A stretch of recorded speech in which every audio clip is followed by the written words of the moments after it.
ꯅꯨꯡꯁꯤꯕꯤꯗꯨꯅ Manipur entertainment ꯆꯦꯅꯦꯜꯕꯨ subscribe ꯑꯃꯁꯨꯡ like ꯇꯧꯕꯤꯔꯝꯃꯨ꯫ Channel ꯑꯁꯤꯅ ꯉꯁꯤꯁꯨ ꯃꯌꯥꯝꯕꯨ ꯏꯀꯣꯛꯅꯣꯅ ꯈꯣꯏꯔꯝꯖꯔꯤ꯫ ꯃꯍꯧꯁꯥꯒꯨꯝ ꯉꯁꯤꯁꯨ ꯑꯩꯒꯤ ꯅꯨꯡꯁꯤꯖꯔꯕ ꯁꯕꯁꯀ꯭ꯔꯥꯏꯕꯔꯁꯤꯡꯅ ꯊꯥꯕꯤꯔꯛꯄ ꯃꯅꯤꯄꯨꯔꯤ ꯍꯣꯔꯔ ꯁ꯭ꯇꯣꯔꯤ ꯑꯅꯧꯕ ꯑꯃꯃꯨꯛ ꯃꯌꯥꯝꯒꯤꯗꯃꯛꯇ ꯄꯨꯗꯨꯅ ꯂꯥꯛꯆꯔꯤ꯫ ꯋꯥꯔꯤ ꯑꯁꯤꯕꯨ ꯂꯥꯟꯊꯣꯛꯆꯔꯛꯄ ꯃꯇꯝꯗ ꯁꯣꯏꯈꯤ ꯂꯥꯟꯈꯤꯕ ꯌꯥꯎꯔꯕꯁꯨ ꯃꯌꯥꯝꯗ ꯉꯥꯛꯄꯤꯅꯕ ꯍꯥꯏꯖꯔꯤ꯫ ꯐꯔꯦ ꯑꯗꯨꯗꯤ ꯃꯌꯥꯝ ꯋꯥꯔꯤꯁꯤ ꯍꯧꯅꯕ ꯇꯧꯖꯔꯒꯦ꯫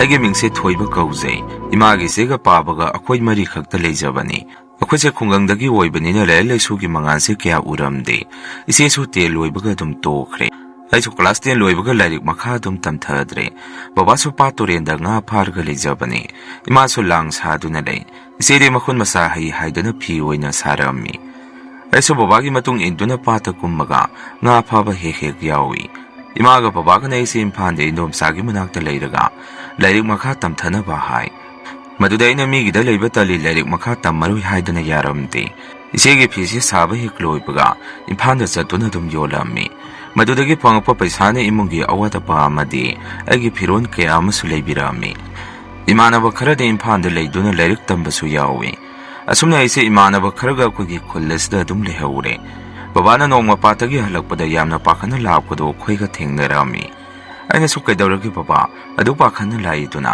ꯕꯕꯥꯁꯨ ꯂꯝꯕꯦꯜ ꯑꯗꯨꯗ ꯑꯩꯈꯣꯏ ꯂꯩꯔꯝꯕꯗꯨꯗ ꯁꯨꯝꯅ ꯍꯥꯏꯔꯛꯏ꯫ ꯍꯥꯏ ꯅꯪꯗꯤ ꯑꯗꯨꯗ ꯀꯩꯗꯧꯔꯤꯕ?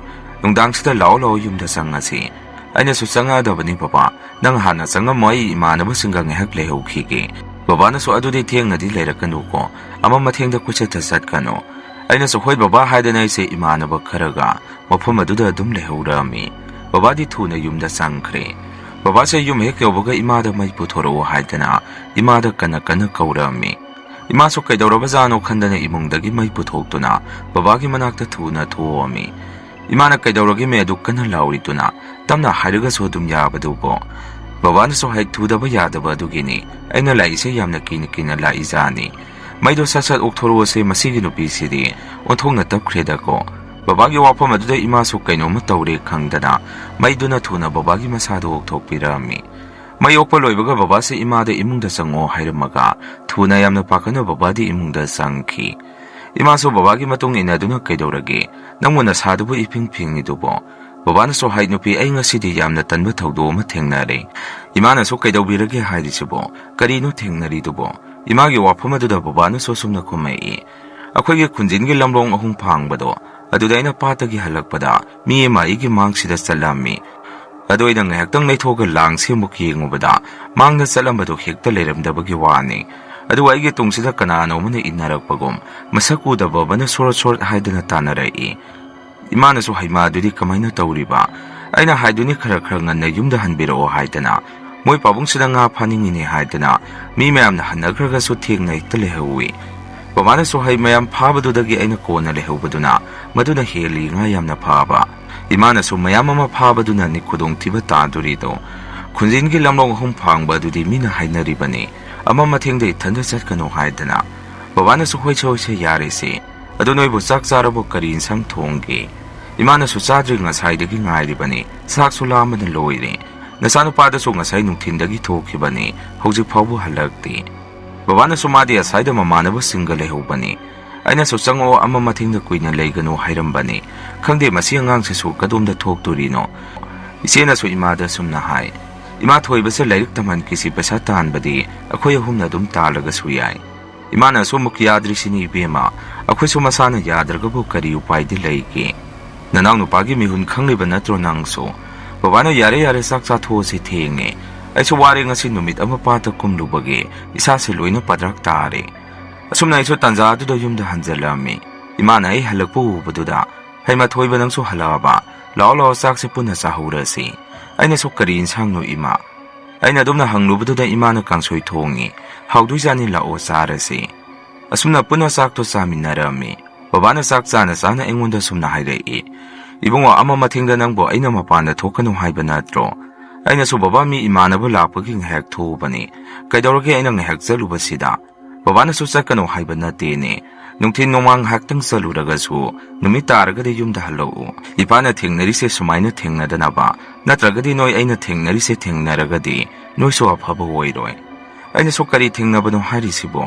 ꯕꯕꯥ ꯏꯃꯥꯅꯁꯨ ꯊꯣꯏꯕ, ꯑꯩꯈꯣꯏ ꯈꯨꯟꯒꯤ ꯂꯝꯂꯣꯡ ꯑꯍꯨꯝ ꯐꯥꯡꯕꯁꯤ ꯃꯊꯤ ꯌꯥꯝꯅ ꯐꯣꯡꯕ ꯍꯧꯔꯕꯅꯤ. ꯅꯄꯥꯁꯨ ꯉꯁꯤ ꯀꯔꯤꯅꯣꯃ ꯊꯦꯡꯅꯔꯛꯑꯦ ꯍꯥꯏꯔꯤꯁꯤꯅꯤ. ꯅꯣꯏꯁꯨ ꯊꯦꯡꯅꯖꯅꯤ ꯁꯥꯊꯤꯕ ꯃꯐꯝꯅꯤ. ꯅꯣꯏꯗ ꯊꯦꯡꯅꯔꯒꯗꯤ ꯅꯣꯏꯁꯨ ꯉꯥꯎꯔꯒ ꯆꯠꯇꯣꯏꯅꯤ. ꯑꯩꯅꯁꯨ ꯆꯠꯂꯣꯗ ꯏꯃꯥ, ꯃꯤ ꯃꯌꯥꯝ ꯑꯃ ꯆꯠꯊꯣꯛ ꯆꯠꯁꯤꯟ ꯇꯧꯔꯤꯗꯨꯕꯣ. ꯀꯗꯥꯏꯗꯒꯤꯕꯨꯅꯣ ꯍꯧꯖꯤꯛ ꯃꯇꯝꯗꯕꯨ ꯑꯩ ꯃꯄꯥꯟ ꯊꯣꯛꯇꯅꯕ ꯅꯣꯏꯅ ꯍꯥꯏꯖꯜꯂꯤꯗꯣ ꯑꯩꯁꯨ ꯈꯪꯉꯤ. ꯃꯗꯨꯗ ꯏꯃꯥꯅꯁꯨ ꯑꯩꯁꯦ ꯀꯃꯥꯏꯅ ꯉꯥꯡꯅꯅꯤ? ꯃꯁꯤ ꯑꯉꯥꯡꯁꯤꯗ ꯒ꯭ꯌꯥꯟ ꯑꯁꯨꯛ ꯌꯥꯝꯅ ꯇꯥꯗ꯭ꯔꯤꯁꯤꯕꯣ. ꯑꯁꯨꯝꯅ ꯑꯩꯁꯨ ꯃꯣꯏꯅ ꯉꯥꯡꯂꯤꯕꯗꯣ ꯇꯥꯗꯕꯤꯗ ꯆꯥꯛꯇꯣ ꯊꯨꯅ ꯆꯥꯔꯒ ꯐꯃꯨꯡꯗ ꯆꯪꯗꯨꯅ ꯑꯗꯨꯝ ꯇꯨꯝꯂꯝꯃꯤ. ꯑꯍꯤꯡꯒꯤ ꯃꯇꯝꯅꯤ. ꯕꯕꯥꯁꯦ ꯑꯍꯤꯡ ꯑꯗꯨꯗ ꯀꯟꯅ ꯂꯥꯎꯔꯛꯏ. ꯑꯩꯁꯨ ꯑꯗꯨꯝꯅ ꯇꯧꯔꯛꯄꯗꯨꯗ ꯀꯩꯗꯧꯔꯕꯖꯥꯠꯅꯣ ꯈꯟꯗꯅ ꯊꯨꯅ ꯍꯧꯒꯠꯇꯨꯅ ꯕꯕꯥ ꯍꯣꯏꯒꯤ ꯀꯥꯗ ꯆꯪꯉꯝꯃꯤ. ꯏꯆꯦꯁꯨ ꯆꯪꯉꯛꯇꯨꯅ ꯀꯩꯗꯧꯔꯒꯦ ꯕꯕꯥ ꯍꯪꯉꯤ. ꯏꯃꯥꯅꯁꯨ ꯈꯪꯗꯦꯅꯦ ꯅꯄꯥꯁꯦ ꯀꯩꯗꯧꯔꯕꯖꯥꯠꯅꯣ. ꯕꯕꯥꯁꯨ ꯉꯥꯏꯍꯥꯛ ꯐꯝꯂꯒ ꯁꯣꯔ ꯑꯃꯨꯛꯇꯪ ꯍꯣꯟꯇꯣꯛꯑꯒ ꯀꯩꯁꯨ ꯇꯧꯗꯦ ꯑꯩꯁꯦ ꯃꯉꯥꯛꯅꯔꯨꯔꯦ. ꯑꯩꯅ ꯊꯦꯡꯅꯔꯦ ꯍꯥꯏꯕꯗꯣ ꯑꯩꯒꯤ ꯃꯪꯗ ꯃꯗꯨ ꯑꯗꯨꯝ ꯎꯗꯨꯅ ꯂꯩꯔꯦ. ꯑꯩꯁꯦ ꯇꯨꯝꯊꯕ ꯌꯥꯔꯔꯣꯏ. ꯏꯃꯥꯅꯁꯨ ꯅꯪꯅ ꯉꯁꯥꯏ ꯊꯦꯡꯅꯔꯛꯄꯗꯨꯗꯒꯤ ꯅꯪꯅ ꯈꯟꯖꯟ ꯇꯧꯔꯤꯅꯤ. ꯕꯕꯥꯅꯁꯨ ꯈꯪꯗ꯭ꯔꯦ ꯑꯗꯨꯒꯤ ꯃꯥꯜꯂꯤ.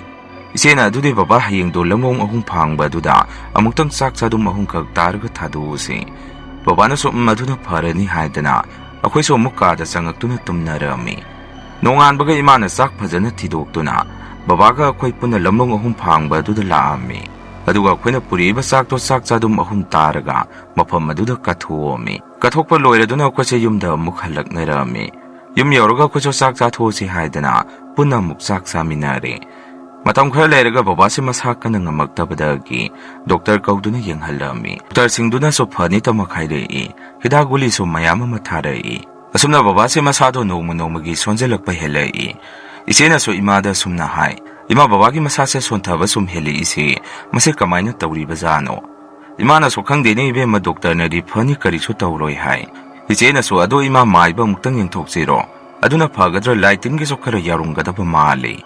ꯏꯃꯥꯅꯁꯨ ꯑꯩꯁꯨ ꯈꯜꯂꯤꯕꯅꯤ ꯅꯍꯥꯟꯃꯨꯛ ꯃꯥꯅ ꯊꯦꯡꯅꯔꯦ ꯍꯥꯏꯕꯗꯨꯗꯒꯤꯅꯤ ꯁꯨꯃꯥꯏꯅ ꯅꯪ ꯕꯕꯥꯅ ꯇꯧꯈ꯭ꯔꯤꯁꯦ. ꯑꯁꯨꯝꯅ ꯃꯥꯏꯕ ꯑꯃ ꯀꯧꯕ ꯆꯠꯂꯨꯕꯅꯦ ꯑꯩꯁꯨ. ꯃꯥꯏꯕꯗꯨꯁꯨ ꯊꯕꯛ ꯑꯃ ꯆꯠꯊꯣꯛꯈꯤ ꯍꯥꯏꯔꯛꯏ. ꯑꯩꯁꯨ ꯍꯣꯔꯦꯟ ꯑꯃꯨꯛꯇ ꯂꯥꯛꯍꯟꯕꯤꯌꯨ ꯍꯥꯏꯔꯝꯃꯒ ꯑꯩꯁꯨ ꯌꯨꯝꯗ ꯑꯗꯨꯝ ꯍꯜꯂꯛꯑꯦ. ꯑꯗꯨꯕꯨ ꯑꯩꯅ ꯍꯜꯂꯛꯄꯗꯗꯤ ꯕꯕꯥꯗꯤ ꯇꯥꯏꯕꯪꯄꯥꯟ ꯊꯥꯗꯣꯛꯇꯨꯅ ꯂꯩꯔꯝꯃꯤ. ꯑꯩꯁꯨ ꯌꯥꯝꯅ ꯃꯗꯨꯗ ꯀꯞꯆꯔꯝꯃꯤ. ꯑꯁꯨꯝꯅ ꯕꯕꯥꯒꯤ ꯃꯊꯧ ꯃꯉꯝ ꯄꯥꯡꯊꯣꯛꯅꯕ ꯇꯧꯔꯤ. ꯈꯨꯟꯒꯤ ꯑꯍꯜ ꯂꯃꯟꯁꯤꯡꯁꯨ ꯂꯥꯛꯇꯨꯅ ꯑꯈꯪ ꯑꯍꯩ ꯇꯥꯟꯅꯗꯨꯅ ꯕꯕꯥꯒꯤ ꯃꯊꯧ ꯃꯉꯝ ꯑꯗꯨ ꯄꯥꯡꯊꯣꯛꯈꯤ. ꯕꯕꯥꯒꯤ ꯁꯣꯔꯥꯠ ꯅꯨꯃꯤꯠꯅꯤ ꯍꯥꯏꯕꯗꯨꯗ ꯕꯕꯥꯁꯤ ꯑꯩꯒꯤ ꯃꯪꯗ ꯂꯥꯛꯇꯨꯅ ꯁꯨꯝꯅ ꯍꯥꯏꯔꯝꯃꯤ. ꯊꯣꯏꯕ, ꯅꯪ ꯑꯃ ꯃꯊꯦꯡꯗ ꯆꯠꯊꯣꯛꯀꯅꯨ. ꯏꯄꯥꯒꯤ ꯗꯁꯥꯗꯨ ꯇꯥꯅꯤꯡꯗ꯭ꯔꯕꯗꯤ ꯑꯃ ꯃꯊꯦꯡꯗ ꯆꯠꯀꯅꯨ. ꯅꯪ ꯅꯃꯥꯅ ꯍꯥꯏꯕ ꯏꯜꯂꯨ. ꯅꯃꯥꯒ ꯅꯆꯦꯒꯁꯦ ꯅꯪ ꯅꯠꯇꯅ ꯁꯦꯟꯅꯅꯕ ꯃꯤ ꯂꯩꯇ꯭ꯔꯕꯅꯤ. ꯑꯗꯨꯅ ꯅꯪꯈꯔ ꯒ꯭ꯌꯥꯟ ꯇꯥꯎ. ꯑꯩꯁꯨ ꯃꯤꯀꯞ ꯊꯣꯛꯂꯛꯇꯨꯅ ꯍꯧꯒꯠꯂꯛꯏ. ꯕꯕꯥꯅ ꯑꯗꯨꯝꯅ ꯍꯥꯏꯕꯤꯔꯝꯕꯗꯨꯗ ꯑꯩꯁꯨ ꯌꯥꯝꯅ ꯀꯞꯆꯔꯝꯃꯤ. ꯑꯍꯤꯡꯁꯤꯗ ꯑꯩꯈꯣꯏꯒꯤ ꯌꯨꯝ ꯃꯅꯤꯡ ꯃꯌꯥꯁꯤꯗ ꯃꯤ ꯆꯠꯄꯗꯧꯅ ꯁꯣꯔꯣꯠ ꯁꯣꯔꯣꯠ ꯃꯈꯣꯟ ꯀꯌా ꯑꯃꯁꯨ ꯇꯥꯔꯝꯃꯤ. ꯑꯩꯁꯨ ꯀꯤꯗꯅ ꯍꯧꯒꯠꯂꯒ ꯏꯃꯥꯒꯤ ꯃꯅꯥꯛꯇ ꯆꯪꯗꯨꯅ, ꯏꯃꯥ, ꯀꯩꯅꯣ ꯇꯥꯔꯤꯕ ꯃꯈꯣꯟ ꯃꯌꯥꯝꯁꯤꯕꯣ? ꯏꯃꯥꯅꯁꯨ ꯀꯔꯤ ꯇꯥꯔꯒꯦ ꯏꯕꯨꯡꯉꯣ, ꯀꯩꯗꯧꯔꯒꯦ? ꯑꯩꯅꯁꯨ ꯏꯃꯥ, ꯑꯩꯈꯣꯏꯒꯤ ꯌꯨꯝ ꯃꯅꯤꯡꯁꯤꯗ ꯃꯤ ꯆꯠꯄꯗꯧꯅ ꯇꯧꯏ. ꯏꯃꯥꯅ, ꯏꯕꯨꯡꯉꯣ, ꯅꯄꯥꯒꯤ ꯁꯣꯔꯥꯠ ꯍꯌꯦꯡꯅꯤ. ꯁꯣꯔꯥꯠ ꯂꯣꯏꯗ꯭ꯔꯤꯐꯥꯎꯗꯤ ꯈꯔ ꯇꯧꯕꯅꯤ, ꯀꯔꯤꯁꯨ ꯀꯤꯔꯨꯅꯨ. ꯅꯄꯥꯒꯤ ꯃꯊ꯭ꯋꯥꯏ ꯃꯃꯤꯅ ꯁꯥꯖꯤꯟ ꯁꯌꯥꯗ ꯂꯩꯕꯒꯤꯅꯤ. ꯏꯆꯥꯁꯤꯗꯤ ꯇꯨꯝꯊꯣꯛꯎꯔꯣ ꯆꯠꯂꯣ. ꯑꯩꯁꯨ ꯑꯩꯒꯤ ꯐꯃꯨꯡꯗ ꯑꯃꯨꯛ ꯀꯥꯔꯛꯇꯨꯅ ꯇꯨꯝꯕ ꯊꯦꯝꯂꯝꯃꯤ. ꯑꯗꯨꯕꯨ ꯅꯨꯃꯤꯠꯇꯣ ꯇꯨꯝꯊꯕꯗꯤ ꯁꯨꯛꯌꯥ ꯌꯥꯔꯝꯗꯦ. ꯑꯁꯨꯝꯅ ꯑꯍꯤꯡꯗꯣ ꯑꯀꯤꯕ ꯃꯈꯣꯜ ꯑꯃꯗꯤ ꯀꯅꯥꯒꯨꯝꯕꯅ ꯀꯞꯄꯒꯤ ꯃꯈꯣꯟ ꯀꯌꯥꯁꯤ ꯇꯥꯔꯝꯃꯤ. ꯑꯍꯤꯡꯗꯨꯃ ꯑꯩꯁꯦ ꯌꯥꯝꯅ ꯋꯥꯅ ꯇꯨꯝꯕ ꯊꯦꯝꯗꯨꯅ ꯂꯩ. ꯅꯣꯡꯉꯥꯟꯕꯒ ꯑꯩꯁꯨ ꯉꯟꯇꯥꯅ ꯍꯧꯒꯠꯂꯝꯃꯤ. ꯕꯕꯥꯒꯤ ꯁꯣꯔꯥꯠ ꯅꯨꯃꯤꯠꯅꯤ. ꯏꯃꯥꯟꯅꯕ ꯈꯔꯁꯨ ꯂꯥꯛꯇꯨꯅ ꯊꯕꯛ ꯃꯇꯦꯡ ꯇꯧꯕꯤꯔꯝꯃꯤ. ꯁꯨꯝꯅ ꯁꯥꯒꯩ ꯅꯥꯇꯩꯒꯤ ꯃꯤ ꯂꯣꯏꯅ ꯂꯥꯛꯇꯨꯅ ꯁꯣꯔꯥꯠ ꯑꯗꯨꯕꯨ ꯑꯗꯨꯝ ꯐꯖꯅ ꯃꯄꯨꯡ ꯐꯥꯅ ꯄꯥꯡꯊꯣꯛꯈꯤ. ꯗꯦꯕ ꯀꯔꯃ ꯂꯣꯏꯅ ꯂꯣꯏꯔꯕ ꯃꯇꯨꯡ ꯑꯩꯅ ꯏꯃꯥꯗ ꯁꯨꯝꯅ ꯍꯥꯏ, ꯏꯃꯥ, ꯕꯕꯥꯁꯨ ꯂꯩꯇ꯭ꯔꯕꯅꯤꯅ ꯑꯩꯁꯨ ꯄꯥꯠꯇ ꯀꯨꯝꯂꯒ ꯉꯥ ꯐꯥꯔꯒꯦ. ꯏꯃꯥꯅꯁꯨ ꯌꯥꯗꯦ ꯊꯣꯏꯕ, ꯅꯆꯦꯒ ꯑꯩꯒꯅ ꯉꯝꯅꯕ ꯍꯣꯠꯅꯒꯦ. ꯅꯪꯗꯤ ꯑꯉꯥꯡ ꯌꯥꯝꯅ ꯑꯣꯏꯔꯤ. ꯅꯄꯥꯗ ꯇꯥꯈꯤꯕ ꯗꯁꯥꯗꯨ ꯏꯃꯥꯅ ꯅꯪꯉꯣꯟꯗ ꯇꯥꯍꯟꯅꯤꯡꯗꯦ. ꯑꯗꯨꯅ ꯏꯆꯥ ꯄꯥꯠꯇ ꯀꯨꯝꯕ ꯌꯥꯗꯦ. ꯑꯩꯅꯁꯨ ꯀꯩꯁꯨ ꯇꯧꯔꯣꯏꯗꯦ ꯏꯃꯥ, ꯃꯤꯁꯨ ꯃꯌꯥꯝ ꯑꯃ ꯀꯨꯝꯅꯔꯤꯁꯤꯗꯤ. ꯕꯕꯥꯒꯤ ꯂꯥꯏꯕꯛꯇ ꯁꯨꯝ ꯊꯣꯛꯑꯣ ꯍꯥꯏꯗꯅ ꯇꯝꯂꯝꯕꯒꯤꯅꯤ. ꯑꯁꯨꯝꯅ ꯏꯃꯥꯗ ꯉꯥꯡꯅꯔꯒ ꯑꯩꯁꯦ ꯄꯥꯠꯇ ꯉꯥ ꯐꯥꯗꯨꯅ ꯉꯥꯗꯨ ꯌꯣꯜꯂꯝꯃꯤ. ꯅꯣꯡꯃꯗꯤ ꯏꯃꯥꯟꯅꯕꯁꯤꯡꯒ ꯄꯨꯟꯕꯗ ꯏꯃꯥꯟꯅꯕ ꯄꯥꯔꯤꯅ ꯑꯩꯉꯣꯟꯗ ꯁꯨꯝꯅ ꯍꯥꯏꯔꯛꯏ, ꯏꯇꯥꯎ, ꯅꯣꯏ ꯕꯕꯥꯒꯤ ꯃꯊ꯭ꯋꯥꯏ ꯃꯃꯤꯗꯨ ꯂꯝꯂꯣꯡ ꯑꯍꯨꯝ ꯐꯥꯡꯕꯗꯨꯗ ꯂꯩꯔꯦ ꯍꯥꯏꯅꯦ. ꯅꯣꯏ ꯕꯕꯥꯗꯣ ꯁꯤꯗ ꯂꯥꯏ ꯑꯣꯛꯅꯕꯗꯒꯤ ꯂꯩꯇꯕꯅꯤꯁꯨ ꯍꯥꯏꯅꯩ. ꯑꯩꯅꯁꯨ ꯍꯣꯏ, ꯅꯣꯡꯃ ꯊꯦꯡꯅꯈꯤ ꯍꯥꯏꯕꯅꯤ, ꯂꯥꯏꯁꯨ ꯈꯣꯏꯔꯝ ꯊꯣꯛꯈ꯭ꯔꯕꯅꯤ. ꯑꯗꯣ ꯑꯗꯨꯝ ꯑꯅꯥꯕ ꯍꯧꯔꯛꯑꯒ ꯂꯩꯈꯤꯗ꯭ꯔꯦ ꯕꯕꯥꯗꯣ. ꯑꯗꯣ ꯂꯝꯂꯣꯡ ꯑꯍꯨꯝ ꯐꯥꯡꯕꯗ ꯊꯣꯛꯏꯗꯤ ꯀꯅꯥꯅ ꯍꯥꯏꯔꯤꯅꯣ? ꯏꯃꯥꯟꯅꯕꯗꯨꯅ ꯑꯃꯨꯛ, ꯑꯁ, ꯑꯩꯈꯣꯏ ꯏꯃꯥ ꯍꯣꯏꯅ ꯍꯥꯏꯅꯕꯗ ꯇꯥꯕꯅꯤ. ꯏꯃꯥ ꯍꯣꯏꯅ ꯀꯩꯊꯦꯜ ꯍꯜꯂꯛꯄꯗ ꯅꯣꯏ ꯕꯕꯥꯒꯤ ꯐꯤꯕꯝ ꯃꯨꯔꯇꯤꯗ ꯑꯗꯥꯏꯗ ꯑꯗꯨꯝ ꯂꯩꯔꯝꯃꯤ ꯍꯥꯏ. ꯑꯩꯅꯁꯨ, ꯏꯇꯥꯎ, ꯃꯗꯨ ꯂꯝꯂꯣꯡ ꯑꯍꯨꯝ ꯐꯥꯡꯕꯁꯤꯗ ꯊꯣꯛꯄ ꯂꯥꯏꯗꯨ ꯑꯣꯏꯗꯣꯔꯤꯅꯤ. ꯕꯕꯥꯒꯤ ꯁꯛꯂꯣꯟ ꯂꯧꯔꯒ ꯃꯈꯣꯏꯅ ꯇꯧꯔꯤꯕꯅꯤ. ꯕꯕꯥꯒꯤ ꯊꯋꯥꯏꯗꯣ ꯏꯪꯅ ꯆꯤꯛꯅ ꯂꯩꯔꯝꯂꯦꯟꯗ ꯂꯩꯈ꯭ꯔꯕꯅꯤ. Imanabasing adunasꯨ karisu khalunu itaw akhoi mayamsu leirisi asumna ise pata kumduna paisa talammi imagi segasu paisa tanbadi lepamde nongmade ise pata nga mayam ama phai haidana numidang phawbu leirammi ahlamane engonda sumna hairai ibunga nangde lehukidro thenge akhodi hallani aina so pabung hoi hanbiramo ai ngahak lehukige aise dumna hairubada moiso phare adudi nang ngahak lehuko ko hairamaga dum satkhre aiso nga yamna phabagi nungaibagi matang hoibana yumda handabi torchlight thanduna nga do dum pharami aiso phaba yaba pharba matungda yumda dum halai yumda halakpagi lambe lesida igi tungsida mi amana inarakpagum tawrai aiso salamadong hak lepaga tumina leptuna yengtuna lei adubo ai kaiso khandaba saraga tunghana yengamdana thuna yum yaungna balami ai lakpa ubududa imana so thuna thoraktuna thoibana nga sukyamna thengise karigino aina so ima nga yamna phamandana ngasi se yum hanbaga kaure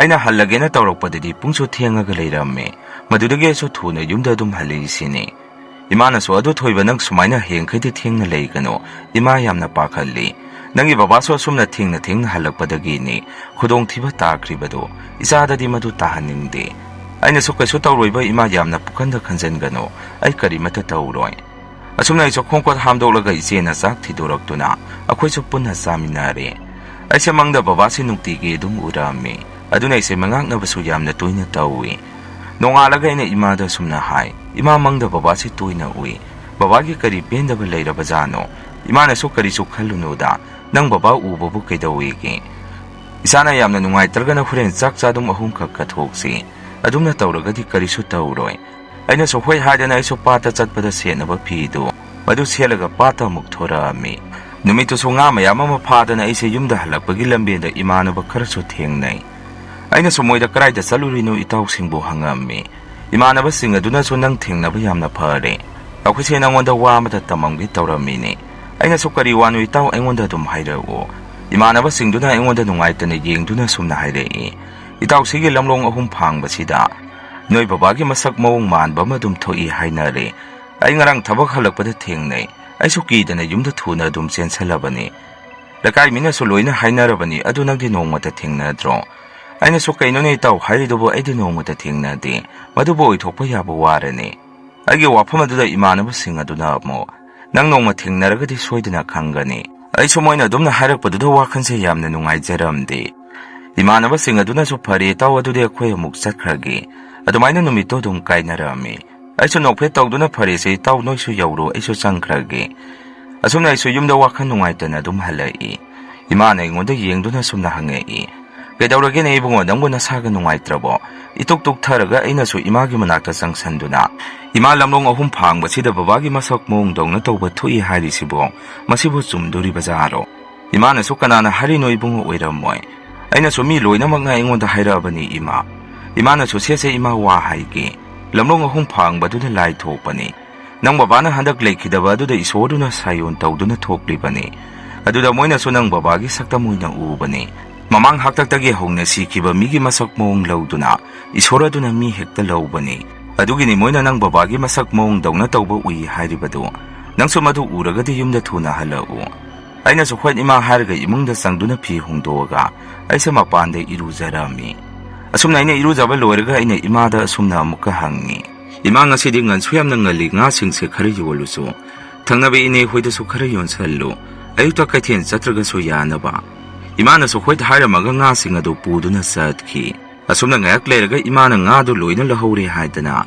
ima se harau halami matam khra leiraga ise aige yum kai ase tamna khra so semjalami nongmade ina thaba masaluraga halakpada akhoi lamlong ahung phangbasida kanano mana tungasida inari ibado aina makhol ama tarami adumna tarakpaduda iso kanano yengsira haidana wakhanda khalami adubo imana engonda adumaina tawrabadi yengba yade hairakibadu ningsingduna aise hanna phawbu yengamde adubo amuka sulakagi mina babagi masak mawung dawna kariguma ma thoi haikibaduda ningsinga aga yengingbadi isada phawrami maduda iso yengdadi yengage haidana tungda salangno onthoga yengami adumna ina yengubadadi kanasu leiramde aigi wakhanda su kainoni haidana thuna amuk aise chatpa hawrami aina sum lakpada aigi mangsida kanano ma chalibado aina ui madu ubada aise sinda su ithanda sumna sonjai Kaidone ngasai khaidi ude kadomdagi thoraga aigi mang asida salibajano si khandona sum yengduna isu lambel aduda dum salami ngayak sum chakhalaga aigi mang sida chalambadu mukleiramde aisa wakhanda tawridana ngasidi aisu thingnaredana khanjarami aisa yumdasu thuna yawragadi haiduna thuna salami asumna lakpada aigi tungsida aigi mingsi kauduna kanagumba amani inarai konadi aisu aibu kauri ibase babagi khonjen mali haidana onthoga yengami aina adumna yengobada babagi masakse aigi missida urakpani aisu baba haidana maningda inagi tawi kona aisa bhapa muk laktuna yumlomda thuna halami yum yawnaba chendona lakpasida yumgi thongan hek yawbada aise khudi thidana tusalami asumna yumna thuna chensandona thonga dusu thilli imana thonga do hangduna thoiba kaidorgi sana dukyamna pakhana kauriduna aina su ima lehore sida lamlong ahum phangbada lehore ayo wafam aduda ima su tu chongkhiba khangaude ibungo nang imana hanne yengangbano haibadu yengmorabo aina su ima ai soibadagi yengmore babagi masaktani aina uri ibadu lekai mina hainabadu summe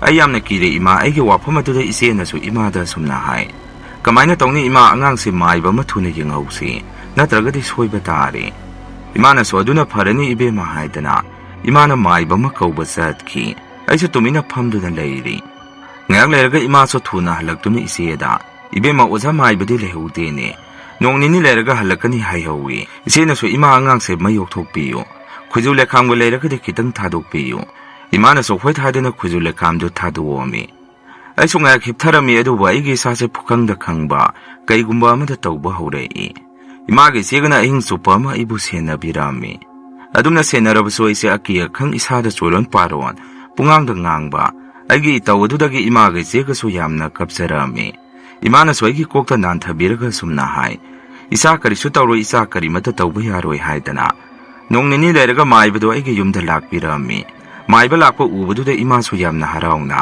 o pabung lakpiraba pabung kakhat pirau pabung bu ngaijaram libane maibaduna so aisu thaba macha thore aduna matam chana lakpa nang haudre ado angang dubu kamaina tawkhrage imana so kunjingi lamlong ahum phangbasida ongna kibani oza choron paron yamna ngangi asumna maibaduna yengaba matung sidi mapabunggi saklon lobiredana mapabunggi saklon lawraga angang sibu puge tawrambani imana so ozana amukta phanabu yengbiyo maibaduna amuk masige lamlong ahum phangbasi mi yamna kinare phare angang siga akhoi puna chalese ai thau tawrage masigi matungdi karisu tawraroi pakhatkanu asumna pochai khara langaba matung akhoi se mafam aduda chalami zatuna maibaduna laicho phajana khoiram thoami khungi mi khara so tholoktuna maibaduda sumna hai mayamda ki khang piri base amukta yengthok piramo ozana phanaba khara tawbiramo maibaduna so phani karisu warunu aina loina phanaba tawradabani mafam asida satpada karisu khudong thiba tawraroi aduba amu mukti mathi phongakani ka hina thingjalabani mafam asida satpiganu khunja punam gyan tabiyo asumna maibaduna lai khuram thokkibadagi khullasida aki khang tawrambadu khara makhaidi pharami adubo marak hauzik so mathi amu mukti phongi haujikte so nupi thijare iche so mayum makai pandana masanupa ani su phangjare mayam hamba wari si matanga saida loijare ani subo wari si muk mayam da khudon tamjare aige yumse khungang ni akhoi se thaina dagi ahalaman sing da su iselina wa khoi gi lawsing adu marang kaina thambirami lawsing gi matam loiraga matam gi sang napi tharaga dada ga igana mui sang napi sing adu yon ba salami dada soi so nupi loina thire hingbagi haruraga de akhoi iselinaw gi woina di yamna laina lawsing uba masi tawraga dum hingbagi de kari su thoidokna waningai oiramde dada ga igadi labukta da sulai nongmadi dada ga iga labukta leiringai dadana kari duma yengula o haibagi mawongda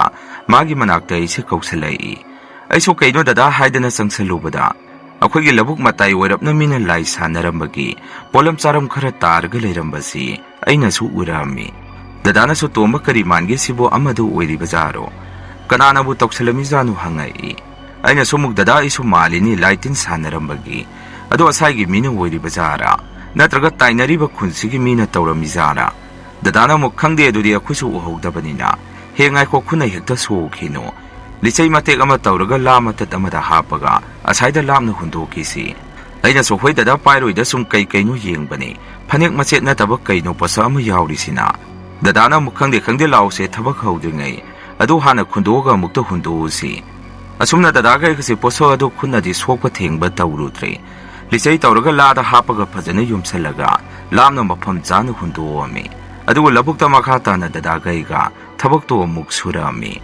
amumo aina labukta gi koina leina yengakpada laptangna mi ma dadaga aiga da munna yengaga leibadongna urami dadada soina dada ada kanano mira kaino ada lepaga leirisibo dadana mukkaraidano o adai siro mi lawpham da thabak suba malida adu ngasi ding ngana loisalasi aisu isa se inung nungaite aina mukkaidaurage dada hoi hoi sigi matekse loisalaga adu ka karasi asumna dadaga aiga se labukta gi karaknaba tawringai ahangba lamhang labuk adu kanaguma kaigumba ma akoina uba ngamdaba amana dadaga aiga bu yengaga leibadongna karinom hitau tawi numetu yumde ekhalakpada dadaso aisu pukri dagi ising batin amamang kankhanaraga khongkhut maimi tarami dadasi masadu inung nungai tabadongna mogi kada dum sangkhre aisu khongkhut maimi taba loiraga sansing adu halaknaraba haidana sangonda changaga muk yengami kharadi halame khara amadi halamdri agi nupisu isa sing tuition tawbudu lawba sakhibra khangde yumda leiramde aduna isu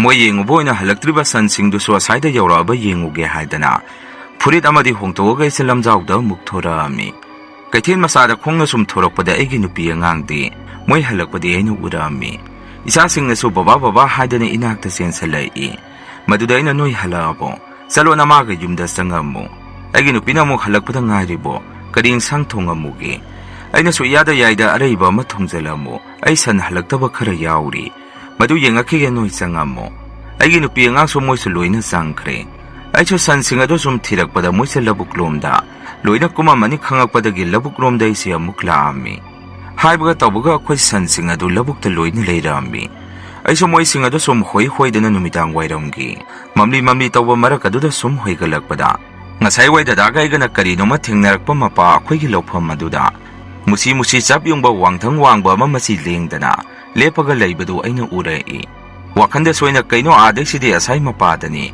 ngasai su karino ma leiramido asibu mira karino ne adumaina na summunna yengingai aigi sansing adusu mo haidana khongai maduda sansing aduda ina tumina leyu haidana amuk onthoga ngasai gi karino ma lepiba mapada gi yengthubada hojikta lephoribado amuk leiramde isada iso kitang akiba madi poami wakanda iso haismo ngamani labuk simi so kanamata leinadre aisu kahuragi asumna ise sansing adu hoiraga yumda karami dadaso mangona phamaga leirami ai halakpadu da tomba karaida leirami hangai aina su dada labukta mukya urure aide labukta leirami adu dada ngasai ibani na karino ma thengnarakpa jaga akoi lawphom do adu da hojik su mira karino khangdaba ma adum sapnyung na lepaga leirami adu aina mit amuk kupakpada mangkhre kari oidono khangdre adubo adai mapado kari leirabanu khangdre dadana muktomba nang aduda ai yaudana thengna mamna natomda puksangda sangunu mi phataba leire asai se moina kaino thadomba mali se mekhese na sado mayok thu haidana dadana mekhet ama langsalai aiso oga isada mekhet ado khelaga mayok thomi imungda sangbaga aigi nupi da swaina wari do tamami akhoi lawphomda mina phataba kari no toksalami adubo kanana tawraminu khangdre aigi nupi na so kaidawraminu haise aina mo khangde laitin sana salamagi mawongtani hojik wai solabukta karino ma thengnarai thaina baba solabukta karino ma thengnarakhi haidana narga dum leikidabani aiso kidum kisalai aigi nupina mo asdada yariba hayaide kari soira moise wakhanani khanto aina soma wakhana nate asaida leiba misi hek yengbadadi icham chamba ngakta manbani ado manungdadi yamna kalak yengthinabani loksing marang kaina lei haidana khoisimina kalak narini Parise sak lame sak to khara thuna loisallo dada hoigi mali tharoi manamsi itei mana tharoi thongni hairambro aigi nupina so thongni hairambani loiragadi moigi so mathen lanjarakani numitoi de sak lamandana dada hoigi tharoi thongba thilakpadu ngaiba ngamdadana sak to dum chaba haure dada so hathu tomba sak charbo se na khoigi na taimana tharoi thongami sina na khoigi sarukni haidana tekot achauba ma pirei madudaina dada onthongna yamna pirakreda Sakra lady Nashida Kra Hidaraga Sahuragi. The Dana so Saru Iso Saruki Hidaga, the Daso dum tokre. Numito Hokre no any muklega Mukaso Kiki Lopum Zagasi. Since in the Labukta lies Hanarambagi, Polam Saram said that Agagana dum ting narami. 100 days who yamna sounding ami. Kaino Kanana no Shida Tauramisi. ꯗꯗꯥꯁꯤꯗꯤ ꯑꯩꯈꯣꯏꯗ ꯑꯑꯣꯏꯅꯅ ꯇꯧꯒꯦ ꯌꯥꯎꯅ ꯇꯧꯕ ꯃꯤ ꯂꯩꯔꯦ. ꯗꯗꯥꯅꯁꯨ ꯇꯣꯝꯕ ꯅꯌꯥꯝꯕꯁꯨ ꯈꯪꯗ꯭ꯔꯦꯅ ꯇꯧꯗꯣꯏꯁꯦ. ꯀꯅꯥꯗꯅꯣ ꯑꯩꯈꯣꯏꯅ ꯁꯤꯒꯤ ꯃꯔꯝꯗ ꯇꯥꯟꯅꯔꯨꯗꯣꯏꯁꯤꯕꯣ? ꯊꯥꯖꯕ ꯌꯥꯕ ꯃꯤꯕꯨ ꯑꯃꯠꯇ ꯂꯩꯇꯦ. ꯑꯁ꯭ꯋꯥꯏꯗ ꯂꯩꯔꯤꯕ ꯃꯤꯁꯤꯡꯁꯤ ꯃꯁꯥ ꯃꯁꯥꯒꯤ ꯊꯕꯛ ꯏꯪꯈꯥꯡ ꯇꯧꯔꯒ ꯂꯩꯒꯦꯗꯤ ꯂꯩꯇꯦ. ꯃꯁꯤꯒꯨꯝꯕ ꯊꯕꯛ ꯊꯧꯔꯝ ꯑꯁꯤꯗ ꯃꯣꯏꯅ ꯃꯇꯝ ꯑꯃꯨꯛ ꯃꯥꯡꯍꯜꯂꯤꯁꯦ ꯑꯉꯛꯄꯅꯤ. ꯑꯩ ꯅꯣꯏꯅ ꯇꯩꯃꯒ ꯇꯥꯟꯅꯔꯛꯀꯦ. ꯑꯩꯅꯁꯨ ꯑꯃꯨꯛ ꯗꯗꯥ ꯈꯔ ꯊꯨꯅ ꯇꯥꯟꯅꯔꯛꯎ. ꯁꯨꯃꯥꯏꯅ ꯑꯁ꯭ꯋꯥꯏꯗ ꯂꯩꯔꯝꯕ ꯍꯥꯏꯔꯤꯕꯁꯤ ꯑꯩꯈꯣꯏꯗ ꯀꯣꯟꯅ ꯁꯣꯛꯂꯛꯄ ꯐꯠꯇꯕ ꯂꯥꯛꯀꯅꯤ. ꯉꯜꯂꯤꯉꯩꯗ ꯑꯩꯈꯣꯏꯁꯨ ꯀꯩꯅꯣ ꯈꯔ ꯇꯧꯍꯧꯁꯤ. ꯗꯗꯥꯅꯁꯨ ꯍꯣꯏꯁꯦ ꯑꯗꯣ ꯅꯪ ꯁꯤꯒꯤ ꯋꯥꯁꯤ ꯃꯤ ꯑꯇꯩꯗꯗꯤ ꯍꯥꯏꯔꯨꯈꯤꯅꯨ ꯍꯥꯏꯔꯛꯏ. ꯅꯨꯃꯤꯠꯇꯨꯁꯨ ꯑꯗꯨꯃꯥꯏꯅ ꯑꯗꯨꯝ ꯍꯧꯈꯤ. ꯑꯗꯨꯒ ꯃꯣꯏꯅ ꯑꯗꯨꯃꯥꯏꯅ ꯂꯧꯐꯝꯗ ꯀꯩꯅꯣ ꯁꯨꯝ ꯇꯧꯁꯜꯂꯝꯕꯗꯒꯤ ꯗꯗꯥꯒ ꯑꯩꯒꯁꯨ ꯂꯧꯐꯝꯗ ꯀꯩꯅꯣ ꯊꯦꯡꯅꯗꯅ ꯒ꯭ꯌꯥꯟ ꯃꯥꯡꯕ ꯋꯥꯈꯜ ꯆꯣꯏꯕ ꯃꯁꯤꯒꯨꯝꯕꯁꯤ ꯇꯣꯏꯅ ꯇꯧꯔꯝꯃꯤ. ꯀꯤꯗꯅ ꯗꯗꯥꯒ ꯑꯩꯒꯗꯤ ꯂꯧꯕꯨꯛꯇꯕꯨ ꯁꯨꯛꯀꯨꯝ ꯀꯨꯝꯗ꯭ꯔꯦ. ꯑꯩꯅꯁꯨ ꯗꯗꯥ ꯑꯩ ꯌꯥꯎꯗꯅ ꯂꯧꯕꯨꯛꯇ ꯆꯠꯂꯨꯅꯨ, ꯑꯩꯒ ꯄꯨꯟꯅ ꯆꯠꯁꯤ ꯍꯥꯏꯔꯝꯃꯤ. ꯅꯨꯃꯤꯠꯇꯨꯒꯤ ꯑꯣꯏꯅꯁꯨ ꯑꯩꯁꯦ ꯊꯕꯛ ꯑꯃ ꯂꯩꯇꯅ ꯈꯨꯟꯒꯤ ꯑꯩꯈꯣꯏ ꯀꯥꯡꯕꯨ ꯈꯔ ꯊꯕꯛ ꯑꯃꯒꯤ ꯋꯥ ꯇꯥꯟꯅꯕ ꯆꯠꯂꯝꯃꯤ. ꯆꯥꯛꯁꯨ ꯑꯗꯨꯝ ꯑꯩꯈꯣꯏꯁꯦ ꯋꯥ ꯇꯥꯟꯅꯕ ꯂꯣꯏꯔꯒ ꯆꯥꯛ ꯆꯥꯔꯒ ꯍꯜꯂꯛꯇꯣꯏꯅꯤ. ꯗꯗꯥꯗꯤ ꯑꯩ ꯆꯥꯊꯣꯛꯈ꯭ꯔꯒ ꯃꯥꯗꯤ ꯂꯧꯕꯨꯛꯇ ꯀꯨꯝꯃꯨꯔꯕꯖꯥꯠꯅꯤ. ꯗꯗꯥ ꯃꯇꯣꯝꯗ ꯂꯧꯕꯨꯛꯇ ꯀꯨꯝꯃꯛꯑꯦ ꯈꯪꯗꯅ ꯗꯗꯥꯅ ꯏꯟꯁꯥꯡ ꯅꯥꯄꯤꯁꯤꯡ ꯑꯗꯨ ꯁꯨꯝ ꯌꯦꯡꯅꯤꯡꯉꯩ. ꯏꯟꯁꯥꯡ ꯅꯥꯄꯤꯁꯤꯡꯗꯨꯒꯤ ꯃꯔꯛꯇ ꯁꯥ ꯁꯟꯒꯨꯝꯕ ꯆꯪꯉꯛꯄꯒꯤ ꯃꯑꯣꯡꯗ ꯁꯨꯔꯨ ꯅꯩꯔꯒ ꯃꯁꯛ ꯎꯗꯕ ꯀꯩꯒꯨꯝꯕ ꯑꯃ ꯗꯗꯥꯒꯤ ꯃꯅꯥꯛꯇ ꯁꯨꯝ ꯆꯪꯁꯜꯂꯛꯏ ꯍꯥꯏ. ꯃꯗꯨꯗ ꯗꯗꯥꯁꯨ ꯇꯨꯡ ꯍꯟꯅ ꯍꯦ ꯀꯅꯥꯅꯣ, ꯅꯪ ꯀꯅꯥꯅ ꯊꯥꯔꯛꯄꯅꯣ? ꯅꯪꯕꯨ ꯊꯥꯔꯤꯕ ꯃꯤꯗꯨꯒꯤ ꯃꯅꯥꯛꯇ ꯆꯠꯂꯨ. ꯅꯪ ꯀꯅꯥꯅ ꯊꯥꯔꯛꯏ ꯍꯥꯏꯗꯅ ꯑꯗꯨꯃꯥꯏꯅ ꯁꯨꯝ ꯗꯗꯥꯁꯦ ꯇꯨꯡ ꯍꯨꯠ ꯂꯩꯔꯒ ꯌꯨꯝꯂꯣꯝꯗ ꯍꯜꯂꯛꯅꯕ ꯇꯧꯕꯗ ꯈꯪꯍꯧꯗꯅ ꯗꯗꯥꯁꯦ ꯂꯧꯒꯤ ꯄꯜꯂꯤ ꯈꯥꯔꯤꯕ ꯃꯔꯛ ꯑꯇꯣꯡꯕ ꯑꯃꯗ ꯇꯨꯁꯟꯕꯗꯒꯤ ꯉꯥꯌꯛ ꯃꯁꯥꯗꯣ ꯍꯧꯒꯠ ꯀꯥꯈꯠ ꯉꯝꯗꯅ ꯂꯩꯔꯝꯃꯤ. ꯗꯗꯥꯅ ꯃꯈꯥꯗ ꯍꯧꯒꯠꯄ ꯉꯝꯗꯅ ꯂꯩꯔꯤꯉꯩ ꯅꯨꯡꯁꯤꯠꯅ ꯉꯪꯕꯗꯧꯅ ꯗꯗꯥꯒꯤ ꯃꯅꯥꯛꯇ ꯀꯩꯒꯨꯝꯕ ꯑꯃ ꯉꯔꯪ ꯉꯪꯉꯒ ꯍꯨꯝꯗꯨꯅ ꯂꯩ ꯍꯥꯏ. ꯌꯥꯝꯅ ꯋꯥꯅ ꯗꯗꯥꯁꯨ ꯍꯧꯒꯠꯂꯒ ꯌꯨꯝꯗ ꯆꯦꯜꯂꯛꯏ. ꯅꯨꯃꯤꯠꯇꯨꯗꯒꯤ ꯗꯗꯥꯁꯦ ꯃꯁꯥꯗꯣ ꯑꯗꯨꯝ ꯅꯥꯕ ꯍꯧꯈ꯭ꯔꯦ. ꯃꯥꯏꯕ ꯑꯃꯗꯤ ꯇꯥꯟꯅꯔꯒ ꯂꯥꯏ ꯇꯤꯟꯗꯤ ꯈꯣꯏꯔꯝ ꯊꯣꯛꯑꯝꯃꯤ. ꯃꯥꯏꯕꯗꯨꯅ ꯍꯥꯏꯕꯗꯗꯤ ꯑꯩꯈꯣꯏꯒ ꯍꯦꯛ ꯂꯧꯐꯝ ꯇꯥꯏꯅꯕ ꯕꯕꯥꯒꯤ ꯃꯆꯤꯟ ꯃꯅꯥꯎ ꯊꯣꯛꯄ ꯈꯨꯔꯥꯇꯣꯟ ꯑꯃꯅ ꯁꯥꯟꯅꯕ ꯂꯥꯏ ꯇꯤꯟꯅꯤ ꯍꯥꯏ. ꯃꯥꯅ ꯑꯩꯈꯣꯏꯁꯦ ꯅꯨꯡꯉꯥꯏꯈ꯭ꯔꯅꯤ ꯍꯥꯏꯗꯨꯅ ꯑꯑꯣꯏꯅꯅ ꯇꯧꯔꯛꯄꯅꯤꯁꯨ ꯍꯥꯏ. ꯑꯩꯈꯣꯏꯁꯨ ꯑꯩꯈꯣꯏꯒꯤ ꯈꯨꯔꯥꯇꯣꯟꯅꯕꯨ ꯇꯧꯔꯝꯒꯗ꯭ꯔꯅꯤ ꯍꯥꯏꯗꯅ ꯑꯍꯥꯟꯕꯗꯗꯤ ꯊꯥꯖꯔꯝꯗꯦ. ꯂꯥꯏꯕꯛ ꯊꯤꯕ ꯑꯃꯅ ꯗꯗꯥꯁꯨ ꯕꯕꯥꯗꯧꯅ ꯑꯗꯨꯝ ꯂꯧꯐꯝꯗ ꯑꯗꯨꯃꯥꯏꯅ ꯊꯦꯡꯅꯕꯗꯒꯤ ꯂꯩꯈꯤꯗ꯭ꯔꯦ. ꯗꯗꯥ ꯂꯩꯈꯤꯗꯕ ꯃꯇꯨꯡꯗ ꯈꯪꯉꯛꯄꯅꯤ ꯑꯩꯈꯣꯏ ꯈꯨꯔꯥꯇꯣꯟꯅ ꯂꯥꯏ ꯁꯥꯟꯅꯔꯒ ꯏꯆꯤꯜ ꯏꯅꯥꯎ ꯑꯩꯈꯣꯏ ꯑꯅꯤꯒꯤ ꯂꯧꯐꯝꯁꯤ ꯃꯨꯟꯅꯕ ꯇꯧꯕꯅꯤ ꯍꯥꯏꯕꯁꯤ. ꯍꯧꯖꯤꯛꯇꯤ ꯑꯩꯈꯣꯏꯁꯨ ꯃꯥꯏꯕ ꯃꯥꯏꯕꯤ ꯀꯟꯅ ꯌꯦꯡꯉꯒ ꯉꯥꯛꯊꯣꯛ ꯁꯦꯡꯇꯣꯛꯑꯒ ꯂꯩꯔꯤ. ꯑꯗꯨꯕꯨ ꯗꯗꯥꯗꯤ ꯂꯩꯈꯤꯗꯕ ꯆꯍꯤ 2 ꯁꯨꯔꯦ. ꯃꯁꯤꯅꯤ ꯃꯌꯥꯝ ꯉꯁꯤꯒꯤ ꯔꯤꯌꯟ ꯍꯣꯔꯦ ꯁ꯭ꯇꯣꯔꯤ. ꯃꯊꯪꯒꯤ ꯋꯥꯔꯤ ꯊꯥꯒꯠꯂꯛꯄꯗ ꯃꯌꯥꯝ ꯄꯨꯟꯅꯃꯨꯛ ꯊꯦꯡꯅꯔꯁꯤ. ꯉꯁꯤꯒꯤꯗꯤ ꯃꯌꯥꯝꯗꯒꯤ ꯀꯥꯏꯅꯅꯕ ꯕꯤꯗꯥꯏ ꯂꯧꯖꯔꯤ.